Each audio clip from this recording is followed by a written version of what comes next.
ये एक कहानी है एक गरीब धोबी की, जो एक छोटे से गांव में अपना धोबीगिरी का काम किया करता था। धोबी के घर के हालात दिन ब दिन बिगड़ते जा रहे थे। घर में जो भी राशन था वो भी खत्म होता जा रहा था। फिर ऐसे ही एक दिन धोबी ने अपनी पत्नी से कहा, अब मुझे और यहाँ नहीं रहना। यहाँ तो ना कोई कमाई हो पा रही है, ना कोई काम मिलता है। अरे पड़ोस का गांव बहुत बड़ा है, अब मैं वहाँ जाकर अपना धोबीगिरी का काम करूँगा। कुछ दिन घर से दूर रह लूँगा, कम से कम घर का खर्चा चलाने लायक कुछ कमाई तो हो जाएगी। क्यों जी, वहाँ के लोगों के कपड़े अभी तक किसी ने धोए नहीं क्या, कि आपको वहाँ जाकर ही धोबीगिरी करनी है? अरे अपनी जन्मभूमि में रहकर दो सिक्के कमाए नहीं जाते तुमसे, कि चले पराए गाँव कमाने के लिए। फिर अगले दिन सुबह चुपचाप धोबी अपने घर से निकला और दूसरे गांव की तरफ चल दिया। दोपहर होने तक वो पड़ोस के गांव में पहुंच गया।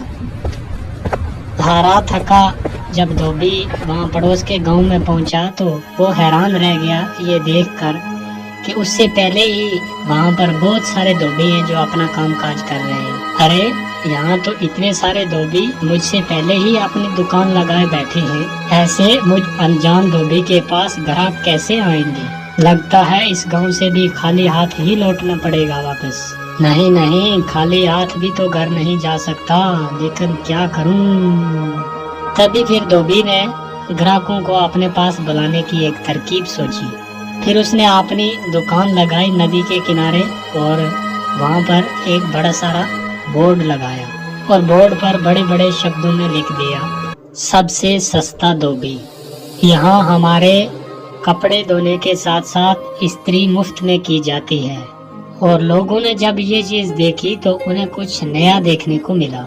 अरे वाह, कपड़े धुलाई के साथ इस्त्री मुफ्त। अरे भाई ये लो, मेरे कपड़े जरा अच्छे तरीके से धो देना और साथ में अच्छी से इस्त्री भी कर देना। हाँ हाँ सेठ जी, अभी किए देता हूँ।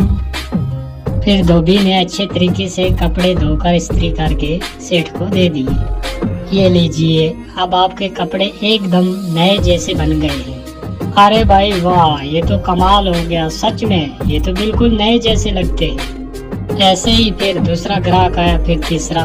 उसने फिर बहुत मेहनत से काम किया। कुछ ही दिनों में उसने 5 सोने के सिक्के जमा कर लिए। आज तो मैंने बहुत सारे पैसे कमा लिए। यदि ऐसे ही काम काज चलता रहा तो मैं कुछ ही दिन में काफी पैसे जमा कर लूंगा और एक घोड़ा खरीदूंगा।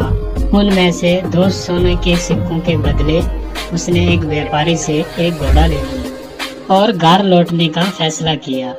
अगले दिन उसने अपना सारा सामान बांधा और घर के लिए निकल पड़ा। अपने रास्ते में उसे एक घने जंगल से गुजरना पड़ा, जहाँ पर उसने डाकुओं का एक झुंड देखा। हे भगवान, ये तो डकैत लगते हैं, ये तो मेरा सारा पैसा लूट लेंगे। मैं एक बार फिर से गरीब हो जाऊंगा। अब मैं क्या करूं? कुछ तो करना पड़ेगा। वो धोबी बहुत चतुर था, उसने हिम्मत नहीं हारी। फिर एक तरकीब सूझी। उसने एक सोने का सिक्का लिया और घोड़े के गले में बांध दिया। फिर आगे चल पड़ा और डाकुओं ने उसे पकड़ लिया। अरे ओ, जल्दी जल्दी अपना पैसा निकालो, फटाफट करो। देखो, मैं एक गरीब धोबी हूँ, इस घोड़े के सिवा मेरे पास कुछ नहीं है, कृपया मुझे जाने दो डाकू भाई। और जैसे ही ये बोला और घोड़े ने थोड़ी गर्दन हिलाई और वो सोने का सिक्का नीचे गिर गया। अच्छा मक्कार, झूठे इंसान, तेरी हिम्मत कैसे हुई हमसे झूठ बोलने की? अगर तेरे पास पैसे नहीं हैं तो ये सोना फिर कहाँ से आया? जल्दी बोल। रुकिए रुकिए भाई, मैं अभी आपको सब सच बताता हूँ। दरअसल ये घोड़ा सोना उत्पन्न करता है, इसी वजह से मुझे सारे पैसे मिलते हैं। ठीक है, ये घोड़ा तुझे हमें देना होगा, हम तभी तुम्हें यहाँ से जिंदा जाने देंगे। नहीं नहीं, बिल्कुल नहीं, अगर मैं ये घोड़ा तुम्हें दे दूंगा तो मेरे पास तो कुछ भी नहीं बचेगा। चलो, इसके बदले हम तुम्हें 50 सोने के सिक्के देंगे। हाँ ठीक है, चलो एक बात का ध्यान रखना कि बारी बारी के साथ इस घोड़े को अपने पास रखना, वरना आखिर में तुम पैसे के लिए लड़ते ही रह जाओगे। धोबी ने घोड़ा बेच दिया और अपने घर की तरफ चल पड़ा और वो बहुत खुश था कि उसे सोने के काफी सिक्के मिल गए और उन पैसों से उसने अपने गांव में थोड़ी सी जमीन खरीदी। और इसी बीच वो डकैत भी उस घोड़े को लेकर अपने अड्डे पे पहुंच गए। वहां डकैतों के सरदार ने अपने आदमियों से कहा, इस गिरोह के सरगना होने के नाते इस घोड़े को सबसे पहले मैं ही अपने पास रखूंगा। उन सब ने सरदार की बात मान ली और घोड़ा सरदार अपने साथ लेकर रात चला गया। अगली सुबह जब वो उठा तो उसने देखा कि उसके अस्तबल में कुछ भी नहीं था। उसने पूरा अस्तबल सही से देखा, वहाँ कुछ भी नजर न आया और वो जान गया कि उस धोबी ने उसको बेवकूफ बना दिया।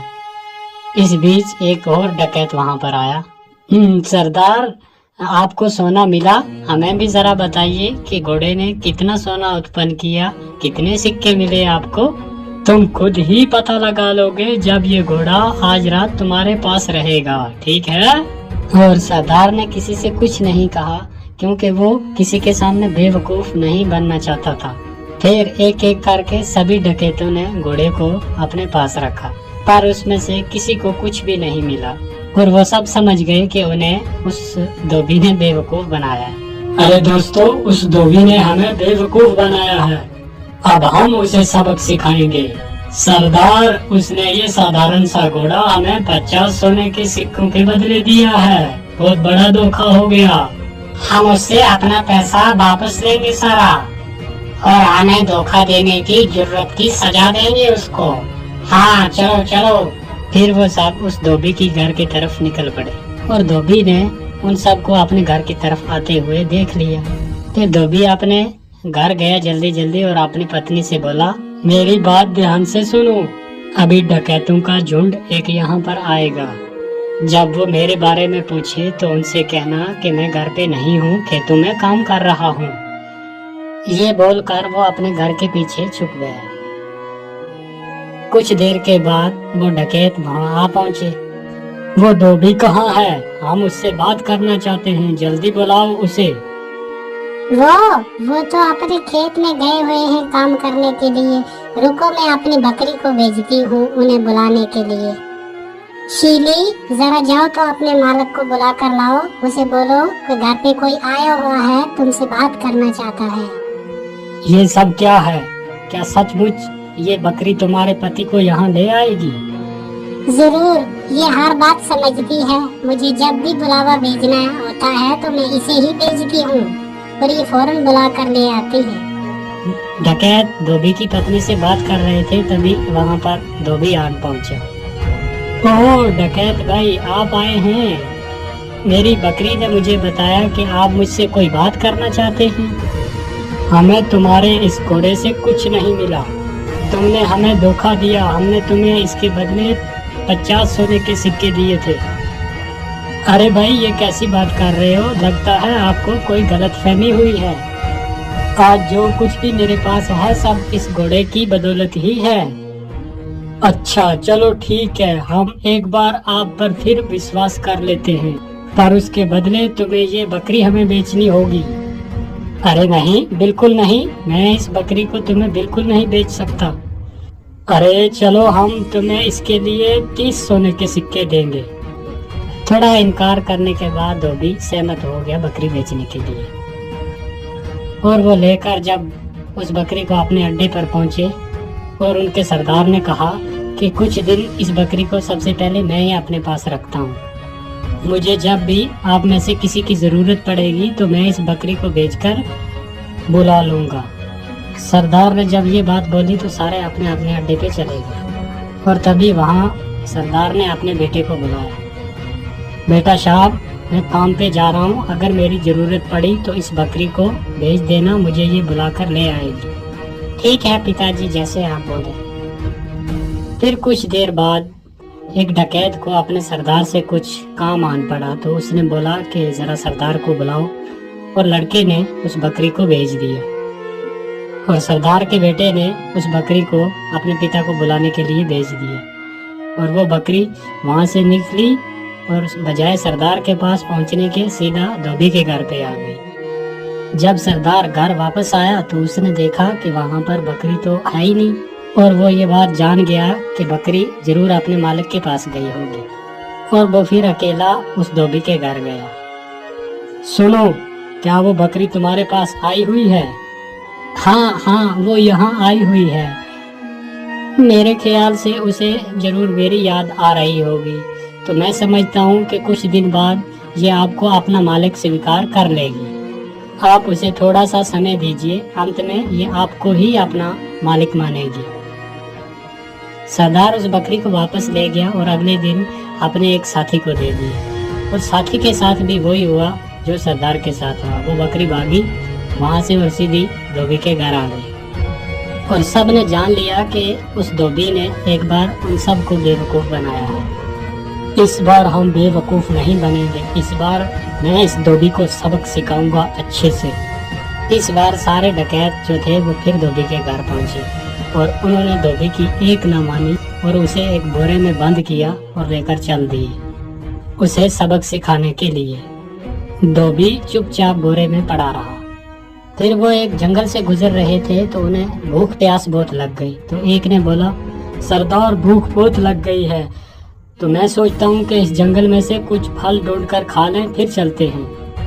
तो सरदार ने सुनकर भी उनकी बात और वो भी सहमत हो गया, और वो बोरा एक जगह रखकर जंगल में फल ढूंढने के लिए चले गए। बकरी चराने वाला एक वहाँ से गुजर रहा था, तो जब उस धोबी के कानों में बकरियों की आवाज़ पड़ी तो उसने जोर जोर से चिल्लाना शुरू कर दिया, मैं ऐसा नहीं करूँगा, मैं ऐसा बिल्कुल नहीं करूँगा, छोड़ दो मुझे, छोड़ दो, जाने दो मुझे, जाने दो, मैं नहीं कर सकता। बकरी के मालिक ने उसकी आवाज़ सुनी और वो उसके पास आया और आकर बोला, अरे रुको रुको, कौन हो तुम और तुम क्या नहीं करोगे? किसने तुम्हें इस बोरे में डाला? भाई क्या बताऊं, ये मेरी शादी जबरदस्ती एक जिम्मेदार की बेटी से करवाना चाहते हैं, और मैं शादी बिल्कुल नहीं करना चाहता। क्यों भाई, तुम कोई पागल हो क्या? अगर तुम्हारी जगह मैं होता तो मैं यकीनन फौरन उस जिम्मेदार की बेटी से शादी करता। अगर ऐसी बात है तो आओ, तुम्हें मैं इस बोरे में डाल देता हूँ और तुम जाकर उसकी लड़की से शादी कर लो। सचमुच? हाँ हाँ भाई, बिल्कुल सच। लेकिन पहले मुझे बाहर तो निकालो भाई। बकरियों के मालिक ने उसको बाहर निकाला और खुद उस बोरे में चला गया, और धोबी ने उसे बांध दिया और उसके बकरियों को लेकर वापस चला आया। तो डकैत वापस आए जब, तो उन्होंने वो बोरा उठाया और लेकर चल दिए और जाकर एक नदी में फेंक दिया।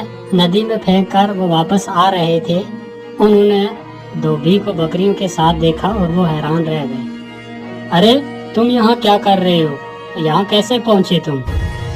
डकैत भाई, उस नदी के नीचे एक जादुई स्थान था और वहाँ पर बहुत सारा सोना है, और मैंने थोड़ा सा उठाया और जिसकी कुछ ये बकरियाँ खरीदी और अपने घर जा रहा हूँ।